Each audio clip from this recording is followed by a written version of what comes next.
Hi there, and welcome to the Siècle. My name is Sam Hume, the host of a podcast on the history of the British Empire, Pax Britannica. The British peace supposedly began after the Battle of Waterloo and lasted for a century.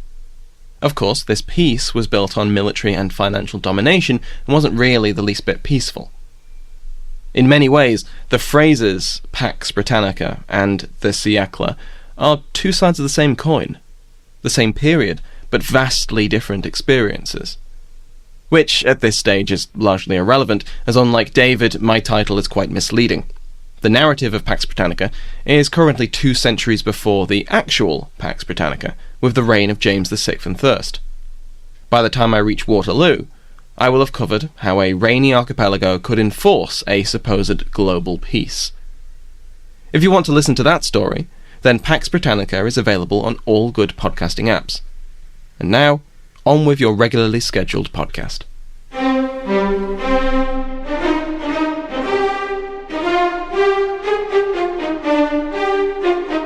This is the Siècle, Episode 13. Bourbons, neat. My thanks to Sam from the Pax Britannica podcast for providing the promo for his show that you just heard. Pax Britannica is one of my favorite history podcasts, and I highly recommend you check it out. Thanks also to you for your patience, as I failed to release any new episodes during the entire month of August. I was caught up in various work involving buying my first house and moving in. There are still so many boxes yet to unpack. But I want to apologize for letting this podcast fall by the wayside. This week on the Siècle, we're going to take a step back to bring some important people out of the wings and into the limelight. I'm speaking about France's royal family, the Bourbons, who I've mentioned in passing here and there, but never talked about in detail, other than King Louis XVIII. In part, that's because I've been trying not to make this show a slog of names and dates, and in part, it's because many of these royals have in fact only played bit roles in the event so far. But others were right in the thick of things, and even the ones who weren't were seen as extremely important by the people of their time. Think of the celebrity status of Britain's royal family today, and then add genuine political influence to boot. Also, spoiler alert, one of the royals I discuss in this week's episode is going to die in episode 14. We've already talked quite a bit about Louis XVIII, including in episode 12, my interview with Louis's biographer, Philip Mansell. So we're not going to spend much more time with the king today. Instead, it's time to finally meet his family. Fair warning here. I'm about to drop a lot of names on you, and most of them are Louis. Call it an occupational hazard of French history. Louis XVIII was a member of the House of Bourbon, or Bourbons, one of the most illustrious noble houses of Europe.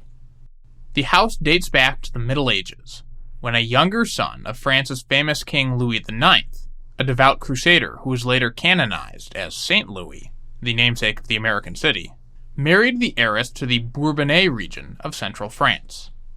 The Bourbons thus trundled along as prominent French nobles for many centuries, until 1589, when King Henry III of France died childless. By the complicated rules of royal genealogy, the line of succession went all the way back up to Saint Louis, then down through his descendants, until it arrived at the 35-year-old Henri de Bourbon, or Henry of Bourbon, then the king of a tiny mountainous country on the border between France and Spain. There was just one minor little issue. Henri de Bourbon was a Protestant, and a militant Protestant at that, in a predominantly Catholic country that had been torn apart by the so-called Wars of Religion for decades. But Henry was a pragmatic fellow, and allegedly quipped, "Paris is well worth a mass." He converted to Catholicism, and took the French throne as King Henry IV, the first Bourbon king of France. Henry ruled for more than 2 decades, pursuing a policy of religious toleration that tried to end the country's sectarian bloodshed. This massively annoyed critics on both sides, who tried a dozen times to assassinate him. The 13th time, however, was the charm, and Henry was stabbed to death by a radical Catholic in 1610. We're going to skip over the eventful reign of his son, Louis XIII, to get to the next person of immediate importance for our story, Henry's grandson, the titanically important Louis XIV, the Sun King, whose epic 72-year reign saw France and the French monarchy transformed. You can learn more about Louis XIV in Philip Mansell's new biography, King of the World, The Life of Louis XIV, a link for which is at thesiecle.com/episode 13. But for our purposes, I'm just going to focus on his family. Louis XIV had a younger brother, Philippe, to whom he gave the title of Duc d'Orléans, or Duke of Orleans. Despite being openly homosexual, Philippe produced children with not one but two royal brides, Henrietta, the daughter of King Charles I of England, and Elizabeth Charlotte, the heir to the German territories of the Palatinate, and great-granddaughter of King James I of England. If you want to learn about James, Charles, and their offspring, then you can do no better than to check out the Pax Britannica podcast. But Philippe's sons and grandsons, despite their royal blood, would not rule France, though one of them would get the next best thing as France's regent for 8 years. That's because, among many bastards and children who died in infancy, Louis XIV had a legitimate son, who in turn had several children of his own. 2 of the Sun King's grandsons would become kings, one as King Louis XV of France, and another as King Philip V of Spain. This latter bit sparked a brutal continent-wide war, and the upshot, after all the killing, was Philip was allowed to be King of Spain, but he had to renounce his claim on the Kingdom of France for himself and all his descendants. Thus, Philip's heirs branch off as the Spanish Bourbons. A generation later, the Spanish Bourbons will split again, with the King of Spain agreeing to give his Italian possessions away to one of his sons, the birth of yet another branch of the House of Bourbon, the so-called Neapolitan Bourbons, who ruled the Kingdom of the Two Sicilies in southern Italy. And if you're wondering why exactly there are 2 Sicilies, that's a very interesting question based on more than 500 years of convoluted history, exactly none of which I'm going to get into in this podcast. Instead, we'll come up to the eve of the siècle's setting. While 2 of Louis XIV's grandsons became kings, Louis XV did him one better, with 3 royal grandsons. The first was Louis Auguste, who would rule France as Louis XVI from 1774 until his infamous date with the guillotine in 1792. The second was Louis Stanislas Xavier, who we know better as Louis XVIII, who claimed the French throne from the death of his nephew in 1795, and actually ruled starting in 1814. And the third was Charles Philippe, who at this time in our story is the heir presumptive to the French throne, and is known by his title, the Comte d'Artois, or simply as Artois. I should clear something up that puzzled me when I first started doing research. When prominent French nobles are referred to as the Comte d'Artois or the Duc d'Orléans, that doesn't mean they're exercising any sort of feudal control over the regions of Artois or Orléans. That's a medieval conception of lordship that just doesn't apply in post-revolutionary France. Some families might have ties to the regions in their titles, and might still own considerable land there, but that's by no means always the case. And it's especially not the case when we're looking at members of the royal family, who are usually given courtesy titles as honors. As a comparison, think of the British royal family. The king or queen's heir is traditionally made the Prince of Wales, but that doesn't mean he has any sort of political control over Wales. The 3 royal brothers grew up together in Versailles, surrounded by wealth and opulence of a scale and nature almost inconceivable to modern minds. Mansell describes Ancien Régime Versailles as, at the same time, a country house, an employment exchange, a riding school, the best in Europe, a bazaar, a casino, a government compound, and a military headquarters, all on an enormous scale.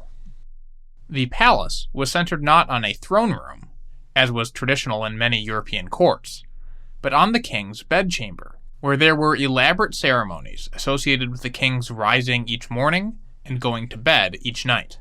Nobles there wore fanciful, elaborate costumes, though by the 1780s, these archetypical Ancien Régime court fashions were already somewhat passé in a Europe that had fallen in love with Prussian-style military uniforms. All three royal children, dubbed Fils de France, or Son of France, were given a first-rate education for the day by a series of tutors. One anecdote from this childhood education perfectly captures the personalities of the three Bourbon children, all the way through to their future reigns. In their studies, the future Louis XVI was best at science and mathematics. The future Louis XVIII was best at classics and literature. And as for Artois, he was almost always last. Artois may have been the worst at his studies, but he had other things going for him. Artois was handsome and outgoing, something of a playboy who frequently gets the label debauched attached to his younger days. As one historian put it, the Count's intemperate drinking, addiction to gambling, and mad pursuit of women shocked a Paris that had long been accustomed to such excesses. Artois ran up massive debts of more than 21 million livres, including 2 million livres on a single chateau that Artois had built in just 63 days to win a bet with Queen Marie Antoinette, with whom he was quite close. Artois was distinguished only by degree here. The future Louis XVIII also ran up millions of livres in debts during this period. Most embarrassingly for his brothers, Artois was quite fertile, fathering 2 sons, as well as a daughter who died young, with his wife, an Italian princess, all born before the king and Marie Antoinette had any heirs of their own. The middle brother, Louis XVIII, would never have children, making Artois and his line the future of the dynasty by the time of the Restoration. Even as a young playboy, Artois' political instincts were quite conservative. In the run-up to the French Revolution, he opposed any concessions at all to the delegates of the Third Estate, the common people who were demanding a larger role in France's future than the medieval laws of the Estates General gave them, at a time when his brother, the future Louis XVIII, was backing moderate concessions. Artois fled France for exile 2 days after the fall of the Bastille, among the first of what would eventually be a flood of aristocratic émigrés. Over the course of his long exile, much of which was spent in England, Artois underwent a significant change. The dissolute playboy of Versailles found religion, allegedly swearing a vow of chastity in 1804 after the death of his favorite mistress. With all the zeal of a convert, Artois would now combine his existing dedication to restoring the old order with an equal commitment to France's spiritual and moral rejuvenation. The other important thing that happened to the Bourbon family during the prince's exile was the family got smaller. King Louis XVI was executed in Paris, along with his wife Marie Antoinette. Royalists then recognized Louis's young son as King Louis XVII, but the 7-year-old boy was currently in the hands of the revolutionaries. He was assigned to the custody of a cobbler with the mission of turning the boy into a Republican citizen, and died a few years later at age 10, under still murky circumstances. At this point, Louis Stanislas Xavier, who fled the country himself in 1791, declared himself King Louis XVIII, and the Comte d'Artois became the heir presumptive to the throne. As the king's oldest surviving brother, in the tradition of the French court, Artois was often referred to simply by the title Monsieur. After the Restoration, Artois lived in Paris, leading a social and political faction of conservative ultra-royalists from his residence at the Pavillon de Marsan, a wing of the Tuileries Palace. His household of courtiers, servants, and hangers-on was more than 250 people, paid for by 8 million francs per year in taxpayer subsidies. The poet Lamartine wrote that Artois was almost a king by the pomp of his household. In 1814, Artois was 56, and unlike his massively obese brother, he was a svelte, white-haired cavalier with charming manners, an affable, generous, benevolent gentilhomme, or gentleman. He was noted for being courteous even to his political enemies, and unfailingly polite. Since the king was childless, That meant the line of Bourbon succession went through Artois' two sons. The eldest, aged 39 in 1814, was Louis Antoine, dubbed the Duc d'Angoulême. History has not been kind to Angoulême, who gets described with words like sickly, impotent, and a blubbering nonentity. This may be somewhat unfair, and definitely undersells Angoulême's importance at the time, but is not necessarily wrong. Mansell describes him as a much more forceful and impressive figure to the French court than he appears to posterity. Notably, Angoulême had political opinions closer to his uncle the king than to his conservative father, was committed to the 1814 Charter, and had a reputation for disliking ultra-royalists and émigrés. But much more so than any particular political opinions, what Angoulême was known for was his fickleness. He was apt to change his mind rather quickly, depending on who was influencing him at any given moment. Most importantly for the dynasty, Angoulême was also childless, and by 1814 it seemed clear he always would be. He had been married since 1799 and had no children, either in or out of wedlock. But despite its barrenness, Angoulême's marriage is important to our narrative because his wife was a Bourbon herself, his first cousin, Marie-Thérèse Charlotte, the 35-year-old daughter of Angoulême's uncle, Louis XVI. The Duchesse d'Angoulême had been a prisoner of the Revolution, like her parents and brother, but had managed to survive until the Reign of Terror ended, and she was exchanged for prisoners of the Allies. The experience seems to have left her understandably traumatized, and she would be noted as the most inflexible opponent in the royal family of liberalism and the legacy of the Revolution, not by nature inclined to favor moderate solutions. The Parisian bourgeois nicknamed her Madame Rancune, or Lady Resentment, for her undisguised disdain for everything that recalled the Revolution or the Empire. In addition to the murder of her entire immediate family, the other source of sadness in the Duchess's life was her childlessness, something both personally upsetting, as well as with major dynastic implications. Mansell calls it the tragedy of her life, which turned her into someone too often cold, sour, and gloomy, and so in the dreary round of exile, never going to parties, never going to the theater, this charming princess lost her looks, her youth, and all her joie de vivre. As an adult in the Restoration, the Duchesse d'Angoulême was noted for her severity in both politics and manner. She scorned the usual luxuries and social niceties expected of women of her era and station. In 1815, Louis attended a ball with his family, at which he even made the Duchesse d'Angoulême put on rouge. But if she was lacking in the era's expected feminine graces, she compensated in other areas. During Napoleon's escape from Elba, when the Bourbon regime ineffectually tried to stop the emperor's advance on Paris, most of the Bourbon royals fled ignominiously after half-hearted resistance, as I covered in episodes 1 and 2. But the Duchesse d'Angoulême was an exception. In the city of Bordeaux, she marched straight into the barracks of a company of Bonapartist soldiers and tried to rally them to the Bourbon cause. When the emperor heard of her brave but futile stand, he reportedly quipped, "She is the only man in that family." Later, after Waterloo, when Marshal Ney was condemned to death by treason, something discussed in episode 5, Ney's wife and supporters pleaded with the Duchess to support clemency for the great Marshal, on the theory that only she possessed both the influence and the unshakable royalist credentials to win Ney a pardon. She refused. With the Angoulêmes childless, hope for the future of the main Bourbon line rested with Artois' youngest son, Charles Ferdinand, known as the Duc de Berry. Berry was quite a different character from his older brother, but apparently no more impressive. He had a short, ugly temper, a personality characterized by one historian as solid vulgarity. Berry was noted for his lack of judgment, his boasting, and his pointless tantrums.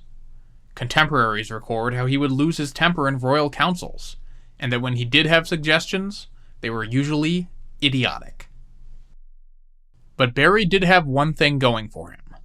Though still unmarried at 36, Berry was very clearly fertile, as demonstrated by a string of illegitimate children, as many as 22 in some accounts, including 2 daughters by a British Protestant commoner named Amy Brown, who unproven rumors allege Berry secretly married during his exile in London. These royal bastards were a mixed blessing for the dynasty. On the one hand, proof that at least someone was capable of producing the next generation, but on the other hand, the kind of bad behavior that made Europe's crowned heads unwilling to give their daughters in marriage, despite the probability that the union's offspring would rule France. Getting Berry married was one of Louis XVIII's top priorities in the first years of his reign. Of course, it's not fair to say that the fate of the French Bourbons rested entirely on the Duc de Berry. There was another branch of the family who could inherit the throne, who were clearly fertile and clearly available. I speak of the House of Orléans, descended from Louis XIV's younger brother, who I briefly introduced earlier, the Duc d'Orléans. In 1814, that branch of the Bourbon family was represented by the 40-year-old Louis Philippe, the current Duc d'Orléans, as well as Louis Philippe's sister Adelaide, an extremely intelligent woman who was Louis Philippe's intellectual and political partner. In one 1807 letter, the Duke wrote that, quote, "If I wasn't your brother, I would marry you straight away." I'll introduce the fascinating Adelaide more fully in future episodes. We've discussed Louis Philippe several times on the show, most notably in episode 2, when he was mentioned as a possible replacement for Louis XVIII as the French king. Louis Philippe had impeccable royal bloodlines, but his politics were decidedly more liberal than any of his cousins from the elder branch of the Bourbons, which was either a selling point or a black mark, depending on your politics. Louis Philippe was also tarred by the actions of his father, the prior Duc d'Orléans, who had been an enthusiastic supporter of the French Revolution, to the point that he eventually changed his name to Philippe Égalité, and, as a member of the National Convention, voted to execute his cousin Louis XVI. While these actions may have been an attempt to protect himself and his family in the highly charged political atmosphere of 1793 Paris, they left a lasting black mark on the Orléans family in the eyes of the Bourbons and other European nobles, even though Philippe Égalité had met his own end at the revolutionary guillotine not too long afterwards. Though by 1814 Louis Philippe had submitted himself to his cousins and won a grudging reacceptance, he was never fully welcomed back into the fold. Louis XVIII in particular seemed to hold a grudge against the Duc d'Orléans, as one example makes clear. The customs of the French court meant nobles were treated differently based on their social rank, and fine gradations were preserved even at the very apex. Louis Philippe held the rank of Serene Highness, just one step below the highest rank of Royal Highness.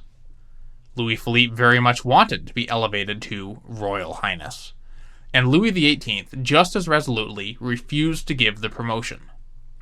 Petty?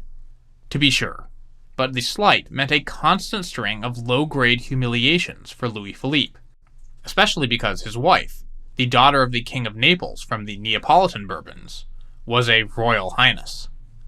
That meant that when the Orléans family was presented at court, both doors would be open for the Duchesse d'Orléans. The Duc d'Orléans was refused entry until one of the doors was shut in his face, because only Royal Highnesses were entitled to enter with both doors held open. Even beyond such snubs, the familial relationship between the elder branch of the Bourbons and their Orléans cousins was fraught, because everyone knew that the Duc d'Orléans wanted to be king. We are told of the extended Bourbon family gathering to celebrate Epiphany, when the traditional king cake would be baked with a bean hidden inside. Whichever person got the slice of cake with the bean would be crowned king of the celebration. The awkwardness of Louis Philippe being crowned king at this farce, with his crowned cousin smirking across the table, was evident to all parties. After one such epiphany, when Orléans got the bean, the king wrote a snide letter mocking the Duke's sullen face. Perhaps, the king said, he finds that this royalty does not amount to much. Still, despite only getting to be King of the Bean, Orléans lived a pretty good life. His marriage to Maria Amalia of Naples and Sicily was happy and fecund. By Waterloo, the Orléans had 2 daughters and 2 sons already, and the couple would ultimately have 10 children, 8 of whom would survive to adulthood. With Berry still unmarried and lacking legitimate children, Louis Philippe was in line for the French throne, behind the aged Artois, Angoulême, and Berry. It seemed entirely possible that the House of Orléans would get to be kings for real one day. Whether that day will come is a question we'll have to get to later in our narrative. Until then, we're going to see the various Bourbon royals in action in the next full episode of the Siècle. You're also going to get a special bonus episode discussing some of the sources I've used to write the podcast.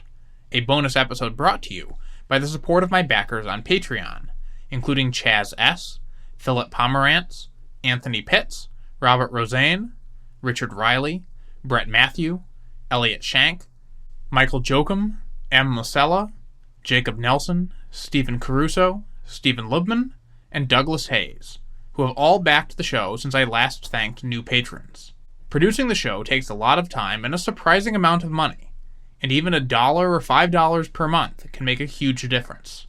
You can find out more at patreon.com/thesiecle, that's THESIECLE, or at thesiecle.com/support.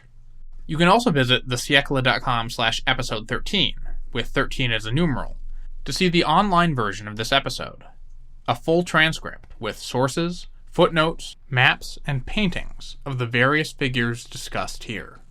It's worth checking out for the picture of the Duc de Berry alone, who looked exactly like you'd expect him to look. That's thesiecle.com/episode 13.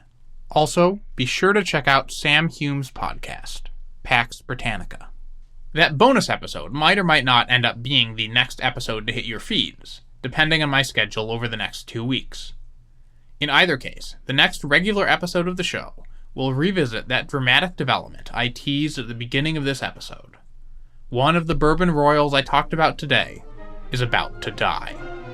Find out which one next time in The Siècle, Episode 14, Slipped on the Blood.